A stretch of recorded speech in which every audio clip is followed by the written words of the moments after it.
Supercrack Estrella presenta Santa Brígida de Suecia, mística y profeta de los últimos tiempos. Ella reconoció y quien todavía estaba vivo, un erudito en la ciencia de la teología, Elon Musk, en el 1370. Este podría ser un inventor de una máquina del tiempo y una escalera al cielo que sería el desfile de varios satélites Starlink, el proyecto de SpaceX para proveer internet de alta velocidad en todo el mundo, que bien podrían parecer como una escalera al cielo. ¿Será posible viajar al espacio en ascensor?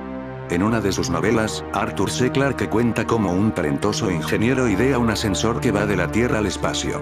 El lugar elegido para ponerlo en funcionamiento es una montaña de la isla de Taprobane, donde se encuentra un monasterio budista y también el santuario de un antiguo rey. Elon Musk, el responsable. Una espiral de luz atravesó el cielo y causó desconcierto. Este misterioso fenómeno en Europa generó diversas especulaciones y teorías, y su verdadera explicación está vinculada a SpaceX. Lo dice Elon Musk. Soy un extraterrestre de 3000 años que viajo en el tiempo y cambio de identidad. Elon Musk escribió en su red: soy un extraterrestre vampiro de 3000 años de edad que viaja en el tiempo y asume distintas identidades. Llovieron los comentarios de todo tipo. Es oficial, Elon Musk es un extraterrestre vampiro de 3000 años de edad que viaja en el tiempo y asume distintas identidades. Bueno, lo es si crees todo lo que dice el multimillonario tecnológico en su plataforma X, antes conocida como Twitter. El jefe de SpaceX provocó la diversión de sus fanáticos cuando afirmó ser un alienígena vampiro que viaja en el tiempo. En una publicación, el hombre más rico de la Tierra afirmó que estaba cansado de asumir las identidades de otras personas a lo largo de los siglos, informa Daily Star. En el 1370 pudo ser, según mi teoría, un monje y un sabio de la tecnología que tuvo un encuentro con Santa Brígida de Suecia, un país que conoce muy bien el futuro, como podemos ver en la película Cangrejo Negro. El propietario de Tesla se ha acostumbrado a divertirse a sí mismo, y a los demás en el proceso, con algunas declaraciones alocadas en las redes sociales. Lo que llamamos primado negativo. Cambia de identidades. Sin embargo, un cuarto usuario de X quiso llegar a la verdad de por qué Musk seguía despierto a altas horas de la madrugada y compartió una captura de pantalla de un tuit histórico, donde Musk afirmó ser un piloto de combate de 1914. Debajo de la imagen había escrito: para ser sincero, en realidad soy un vampiro de 3000 años. Es todo un desafío asumir estas identidades falsas a lo largo de los siglos. Dice Daily Star. Para ser justos con Musk, se parecía un poco a su doble histórico.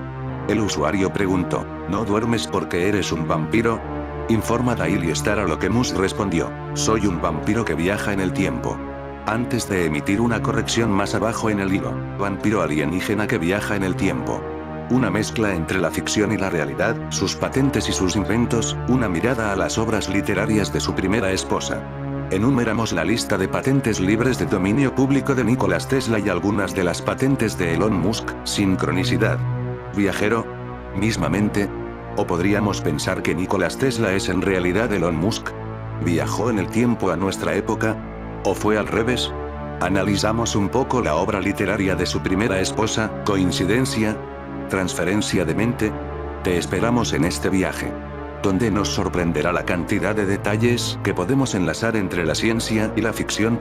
Santa Brígida de Suecia. El libro 5 de las Revelaciones Celestiales de Cristo a Santa Brígida del Reino de Suecia está titulado debidamente el libro de las preguntas, ya que procede de las preguntas a las cuales Cristo nuestro Señor le da respuestas maravillosas. Le fueron reveladas a la dama de manera singular, ya que ella y su confesor lo han testificado explícitamente. Sucedió una vez que ella iba a caballo a su castillo en Vadstena junto con varios de sus sirvientes, quienes también iban a caballo. Mientras cabalgaba, comenzó a elevar oraciones a Dios. Inmediatamente, cayó en un rapto espiritual y continuó como alguien exteriorizada de su persona y separada de sus sentidos corporales, suspendida en un éxtasis de contemplación mental. Ella vio en espíritu una escalera fijada firmemente a la tierra, cuya parte superior tocaba el cielo. En la parte superior, en el cielo, vio a nuestro Señor Jesucristo sentado en un trono maravilloso, como un juez en el acto de juzgar. A sus pies estaba de pie la Virgen María y rodeando el trono había un sinnúmero de ángeles y una vasta multitud de santos. Santa Brígida vio a un cierto monje en la mitad de la escalera, un hombre al que ella reconoció y quien todavía estaba vivo, un erudito en la ciencia de la teología pero lleno de dolo y perversa maldad.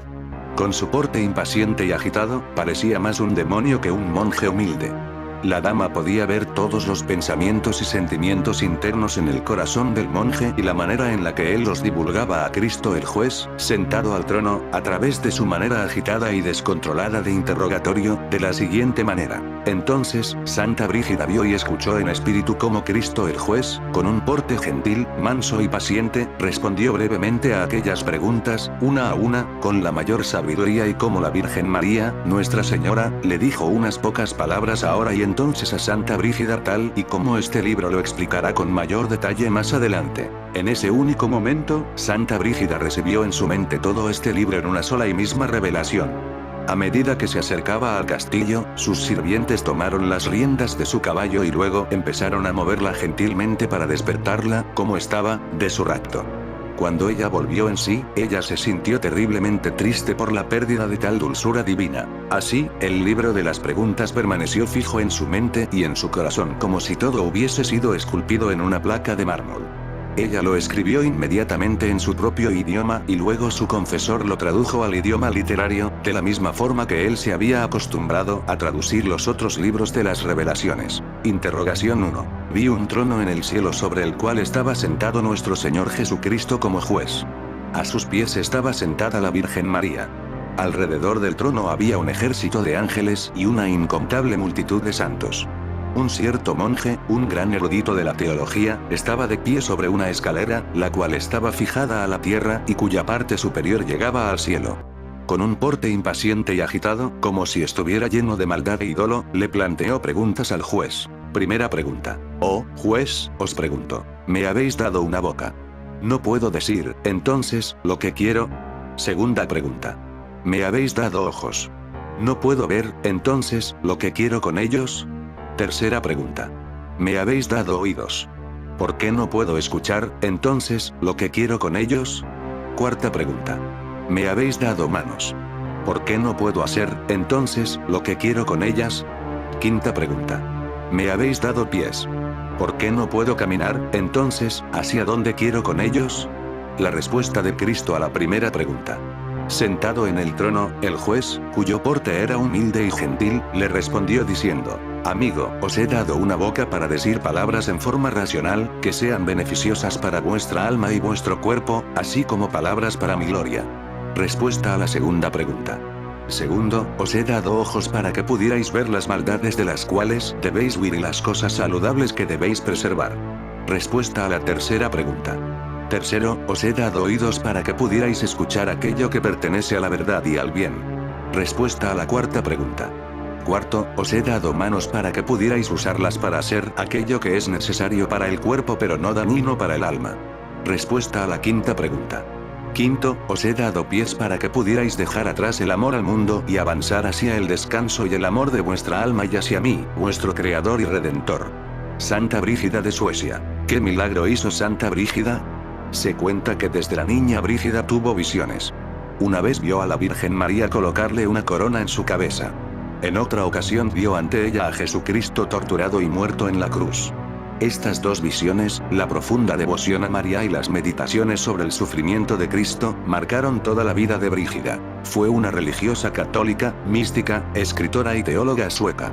Fuera de Suecia, también era conocida como la princesa de Nerisia y era la madre de Catalina de Vadstena. Su abuelo materno era primo de Magnus Ladulås, de modo que Brígida tenía parentesco con la familia real sueca. Por medio de sus padres y de su esposo, alternó en los círculos políticos más influyentes de la Suecia medieval. Parece que sus visiones son tan claras, que bien parecen visiones de una máquina del tiempo, un cronovisor. Sus visiones de la Natividad de Jesús influirían en las representaciones posteriores de la Natividad de Jesús en el arte. Poco antes de su muerte, describió una visión en la que el niño Jesús yacía sobre, no dentro de, pañales limpios en el suelo y emitía luz, y describió a la Virgen como una mujer rubia y arrodillada en oración, exactamente como estaba momentos antes del parto espontáneo, con el útero encogido y la virginidad intacta. Muchas representaciones siguieron esta escena, incluyendo el popular buey y el asno, y redujeron otras fuentes de luz en la escena para enfatizar el efecto del niño de la luz, y la natividad fue tratada con claroscuro a través del barroco. Otros detalles que se ven con frecuencia, como José llevando una sola vela que colgó en la pared y la presencia de Dios Padre en lo alto, también tienen su origen en la visión de Brígida. La postura de la Virgen arrodillada para rezar a su hijo, a lo que se une San José, conocida técnicamente como la adoración del niño, se convirtió en una de las representaciones más comunes en los siglos XV y XVI, sustituyendo en gran medida a la Virgen recostada en Occidente. Algunas representaciones anteriores de la Virgen en las que aparece con un buey y un burro, escenas que no se describen en los evangelios, se realizaron ya en 1300, antes de que naciera Brígida, y tienen un origen franciscano, por lo que es posible que ella se viera influida por ellas, ya que era miembro de la orden franciscana. Cuando Brígida tenía alrededor de 15 años, fue dada en matrimonio, contra su voluntad, a Ulf Gudmarsson. Fue madre de 8 hijos, entre ellos, Catalina de Suecia. Se la relacionaba con Santa Catalina de Siena, pero nada tienen que ver en cuanto a parentesco familiar, pues Catalina nació en Siena el 25 de marzo de 1347, y era hija de Jacobo Benincasa y Lapa, su mujer, pero sí se la cree una persona muy cercana a Santa Brígida, cuando ésta se instaló en Roma en 1350. Conocidas son las visiones místicas de la santa, dictadas a su confesor con el nombre de Revelaciones y editadas en 8 libros por el español Alfonso Fernández Pecha, obispo de Jaén y compañero de Santa Brígida en su peregrinación a Tierra Santa, 1371.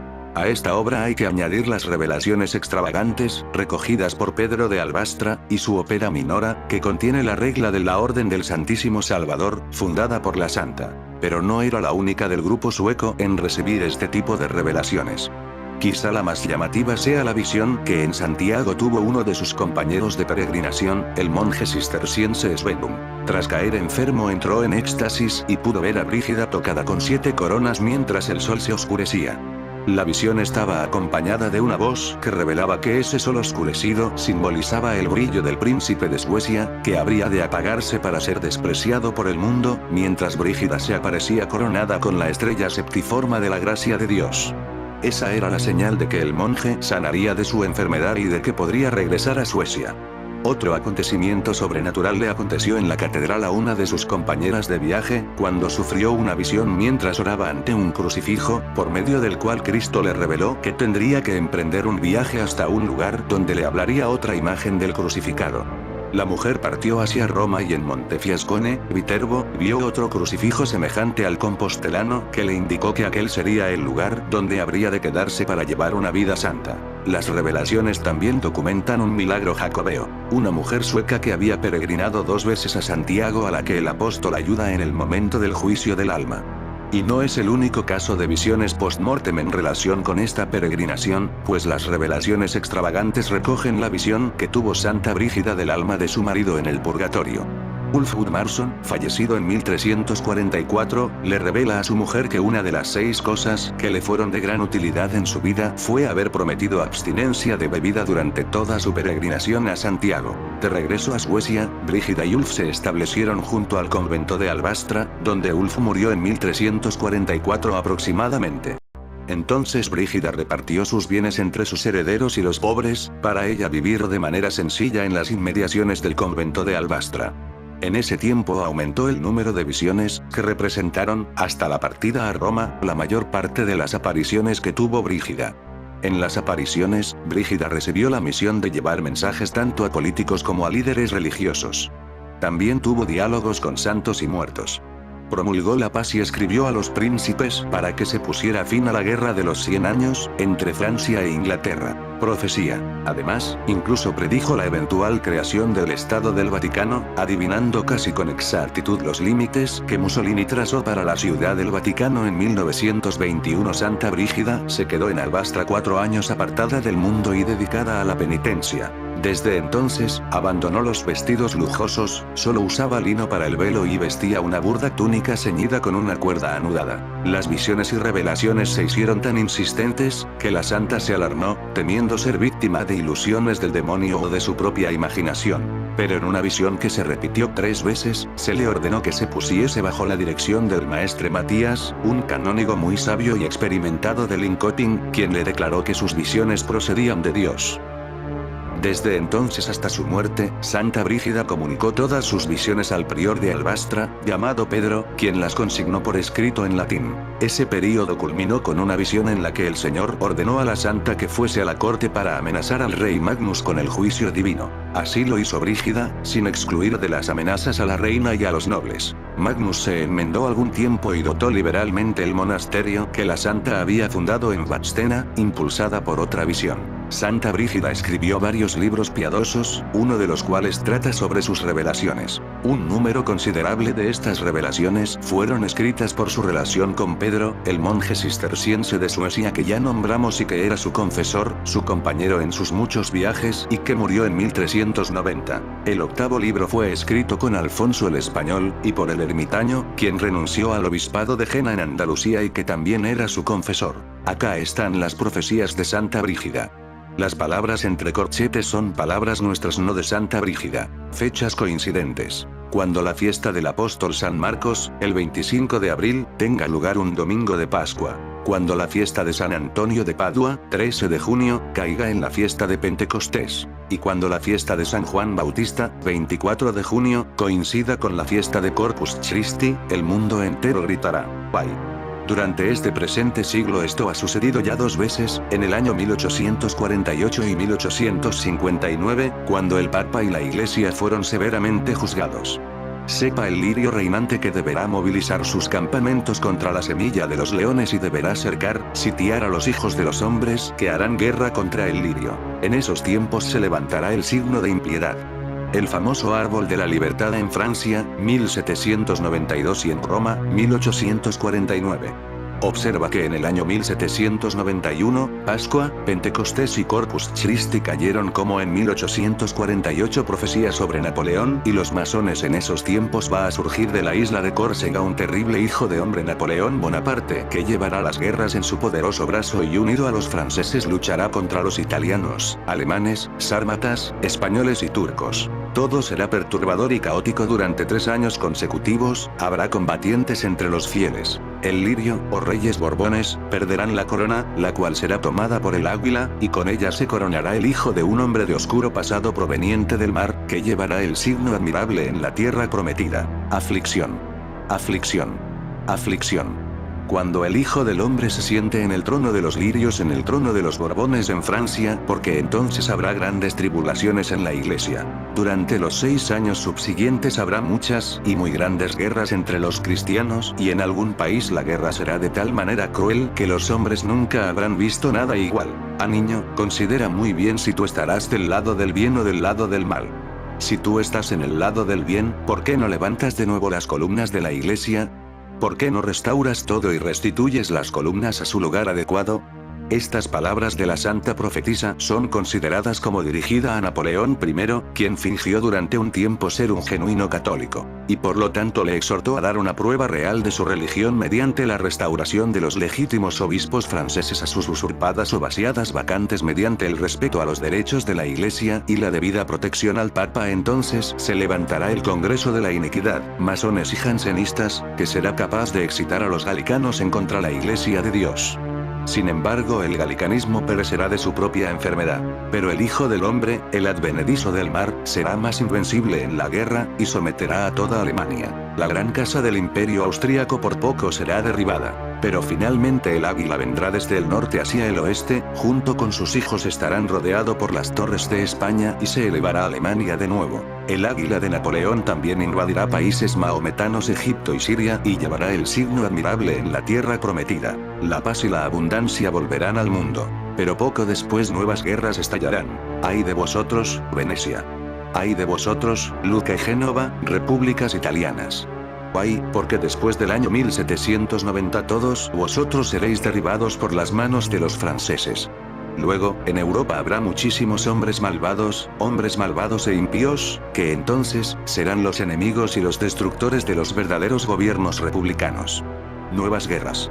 Guerras llevadas a cabo con mucha crueldad y fiereza, multitud de ciudades serán destruidas, una cantidad innumerable de hombres serán asesinados, el jefe del mundo será sacudido. Esta guerra, la más infeliz de todas, terminará cuando se elija un emperador de origen español.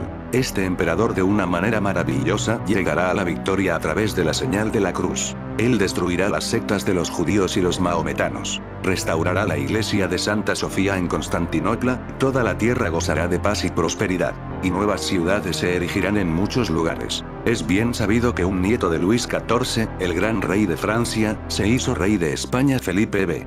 Las familias reales de España y Nápoles, así como el duque de Parma, son sus descendientes de línea directos. El actual rey de España es un descendiente suyo, Felipe VI. Más profecías sobre que el actual rey Felipe de España expulsará a los musulmanes, una digresión. Esto es un complemento a lo que dijo Santa Brígida. Está relacionado con la profecía del gran monarca que restaurará el cristianismo en Europa. El profeta ortodoxo, San Metodio de Olimpia, predice que Occidente y Roma serán invadidas por el Islam, pero serán rescatados por otro poder, que muchos presumen es Rusia, después de lo cual la Iglesia Católica se fusionará con los ortodoxos. Habrá una guerra horrible en la que el rey Felipe se enfrentará contra los musulmanes de Europa con la ayuda divina, retomará Constantinopla y reinará desde allí en un imperio romano revivido, o más bien bizantina. Los partidarios de la teoría de que el príncipe Felipe será el profetizado rey Felipe VI, también apuntan a la profecía del hermano John of the Clef Road, siglo XIV, que narra que el gran monarca, con la ayuda de San Miguel Arcángel, expulsará a los musulmanes fuera de Europa. La mayoría de estas profecías asumen una Europa dominada por el Islam, y que luego gobernará desde Constantinopla. Una figura del siglo XVII, David Boreaus, afirmó que el gran monarca será de ascendencia francesa, frente amplia, ojos grandes y oscuros, cabello ondulado de color marrón claro y una nariz aguileña. Él aplastará a los enemigos del Papa y conquistará el este. Para respaldar la idea de que el rey Felipe VI debe ser visto por ahora como candidato, hay también un número de fuentes. San Agustín asegura que esto sucede en la Sexta Edad, que, según algunas interpretaciones, es lo que estamos viviendo ahora. Además, el emperador León VI del Imperio Romano Oriental, o Bizantino, predijo que Bizancio sería liberado y devuelto a su antigua gloria en 6 siglos menos 20 años, la cual, si fechamos en 1453, la caída de Constantinopla, sería alrededor del año 2033. Con León XIV algunos también tienen la creencia más generalizada de que el siglo XX fue el período predicho por muchos profetas como el momento en que el diablo tendría carta blanca para hacer lo peor, y calculan que esta guerra por la restauración de la cristiandad se produciría en torno al 2034-2037. Sobre el anticristo, volviendo a las profecías de Santa Brígida, el anticristo nacerá de una mujer maldita, que pretenderá ser bien instruida en las cosas espirituales, y de un hombre maldito, de cuyo semen el diablo formará su engendro. Un clon o un híbrido. El tiempo de este anticristo, bien conocido por mí, vendrá cuando la iniquidad y la impiedad abundarán desmedidamente. Antes, sin embargo, de la llegada del anticristo, la puerta de la fe será abierta a algunas naciones y la escritura se verificará. La gente sin inteligencia me glorificará, y los desiertos serán habitados. Pero cuando muchos cristianos sean amadores de herejías, y los hombres impios persigan a los clérigos y odien la justicia, esta constituirá la señal de que el anticristo vendrá sin demora. ¿No estamos en la actualidad en estos malos tiempos? Por último, él llegará, el más malvado de los hombres, y ayudado por los judíos, luchará contra el mundo entero. Él reinará durante 3 años y tendrá dominio sobre toda la tierra. Él hará todo esfuerzo posible para suprimir de la tierra el nombre de cristianos y muchos cristianos serán asesinados. En fin, amigos de Supercrack Estrella, si el video te gustó, pulgar arriba.